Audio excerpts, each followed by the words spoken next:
প্রচেষ্টার মাধ্যমে তার কাছে বল নিয়ন্ত্রণ করেছে। তানভীর কাছে বল, প্রচেষ্টা, দারুণ চেষ্টা। তানভীর এখনো তার কাছে নিয়ন্ত্রণের বল রেখেছে, গোল হতে পারে, টপের ভিতরে গোল।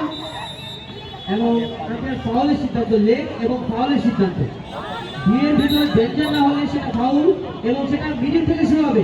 রেফারি সাবজেক্টে বললো মিডিল থেকে সেটা খেলাটি শুরু হবে, মিডিল থেকে, হ্যাঁ এখান থেকে খেলাটি শুরু হবে।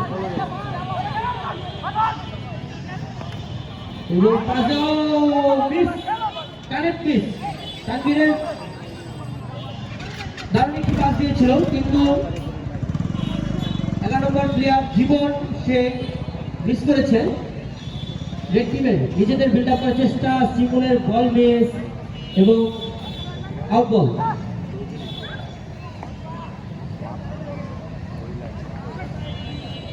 তার কাছে বল, অভিজ্ঞ খেলোয়াড়, সাবেক